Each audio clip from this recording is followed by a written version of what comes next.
Assalamualaikum warahmatullahi wabarakatuh. Kembali lagi bersama saya, Kamalia Adliyah, di pembelajaran fisika.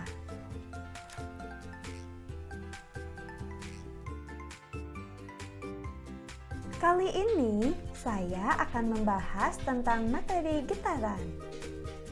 Sebelum kita lanjutkan, tekan dulu tombol subscribe ya.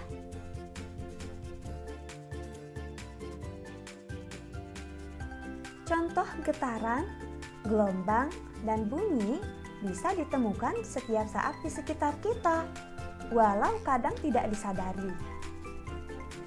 Dengan adanya getaran, gelombang serta bunyi, kita bisa mendengar suara melalui telinga. Dengan adanya gelombang dari cahaya, membuat kita dapat melihat benda-benda di sekitar kita.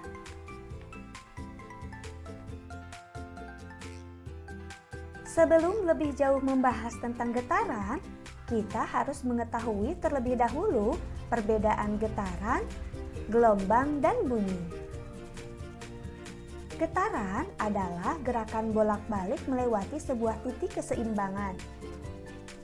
Gelombang adalah getaran yang merambat, yang membawa energi selama perambatannya.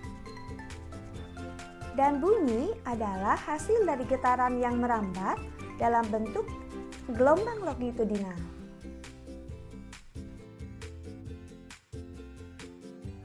Pembahasan kali ini akan kita fokuskan ke materi getaran ya.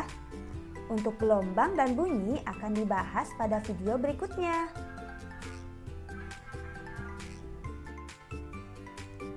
Pernahkah kalian memperhatikan anak-anak yang sedang bermain ayunan?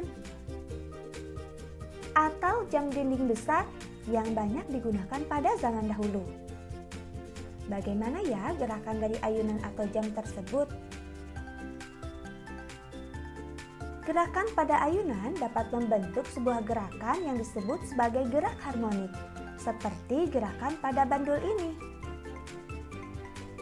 Pengertian dari gerak harmonik sendiri adalah gerak bolak-balik benda melalui titik keseimbangan tertentu.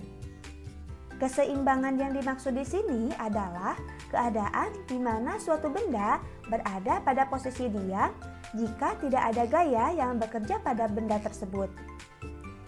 Dalam gerakan tersebut terdapat banyak getaran benda dalam setiap sekon yang selalu konstan. Contoh gerak harmonik biasa diberikan dalam gerakan pada ayunan bandul dan pegas.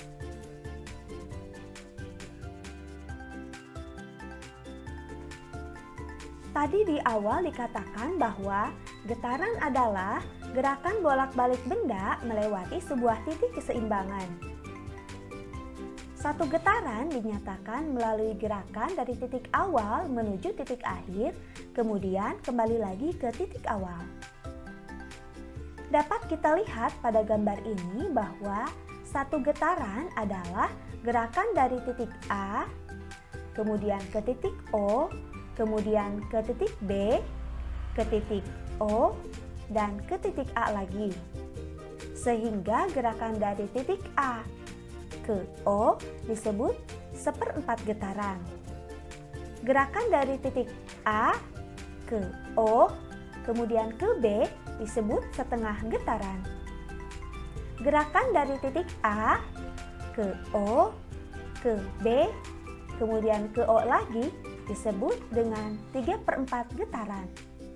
Dan titik O merupakan titik kesetimbangan atau titik keseimbangan. Pada setiap getaran terdapat simpangan. Pada gambar kedua, ditunjukkan titik C merupakan titik keseimbangan. Dan jarak dari titik C ke B merupakan simpangan. Simpangan terjauh dari titik seimbang yang dapat dicapai oleh benda yang bergetar disebut amplitudo.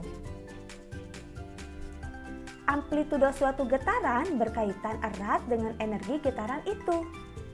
Jika amplitudo besar, maka energi getaran juga besar, sehingga getaran semakin kuat.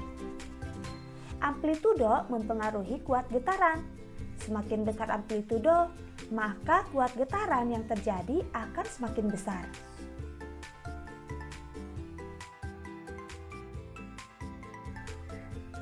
Berikut adalah beberapa contoh getaran dalam kehidupan sehari-hari.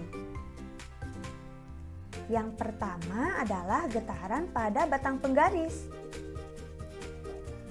Yang kedua, getaran bandul pada ujung tugas. Yang ketiga, getaran pada ayunan. Yang keempat, getaran handphone ketika menerima pesan atau telepon. Yang kelima, getaran pita suara ketika sedang berbicara. Yang keenam, getaran senar gitar ketika dipetik. Yang ketujuh, getaran permukaan bumi ketika terjadi gempa. Dan yang kedelapan, getaran tubuh saat menggigil kedinginan.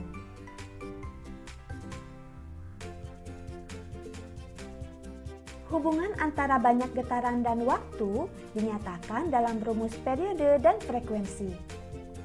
Rumus periode dan frekuensi getaran dapat dinyatakan melalui persamaan yang menyatakan hubungan banyak getaran atau N dan lamanya waktu bergetar atau T. Secara matematis dapat dituliskan untuk periode T sama dengan 1/F atau T sama dengan T kecil per N. Untuk frekuensi, F sama dengan 1/T atau F sama dengan N per T kecil. Dengan T sama dengan periode, satuannya sekon, F frekuensi, satuannya hertz, N banyaknya getaran, dan T kecil adalah waktu, satuannya sekon. Periode menyatakan waktu selama terjadi satu kali getaran. Sedangkan frekuensi menyatakan banyaknya getaran dalam 1 sekon.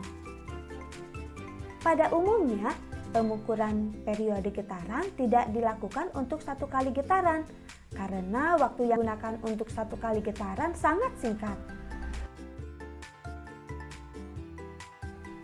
Untuk lebih memahami tentang perhitungan periode dan frekuensi, yuk simak contoh soal berikut.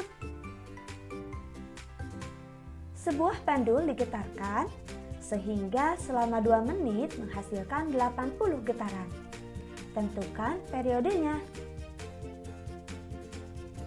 Diketahui T 2 menit atau 120 sekon dan N 80 getaran. Ditanyakan periode. Untuk menjawab soal ini, kita akan menggunakan rumus T sama dengan T kecil per N.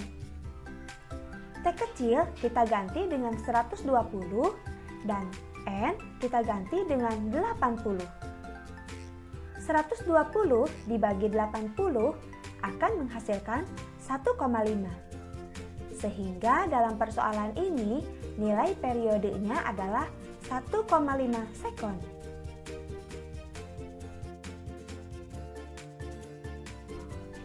Kita lanjut ke contoh soal berikutnya. Benda bergerak dalam waktu 2 menit membuat 6.000 getaran. Berapa frekuensi dan periodenya?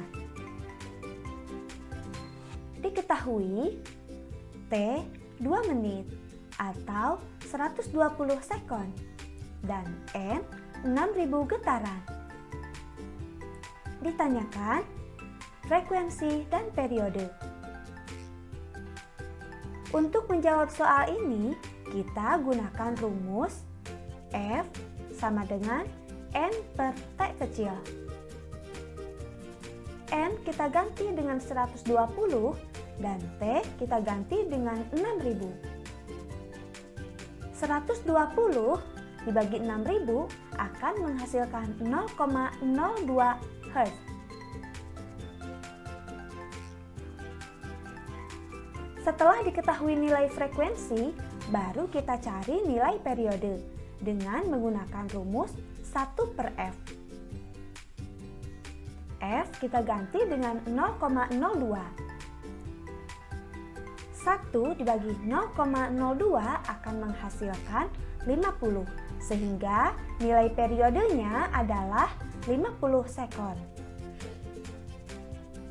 Selain menggunakan rumus tersebut, periode juga dapat dihitung dengan menggunakan rumus T sama dengan T kecil per N. T kecil kita ganti dengan 6000 dan N kita ganti dengan 120. 6000 dibagi 120 akan menghasilkan 50, sehingga nilai periodenya adalah 50 sekon.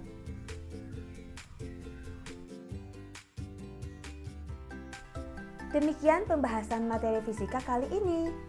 Jangan lupa like, komen, dan subscribe ya. Jika video ini bermanfaat, share ke semua kerabat kalian. Terima kasih. Assalamualaikum.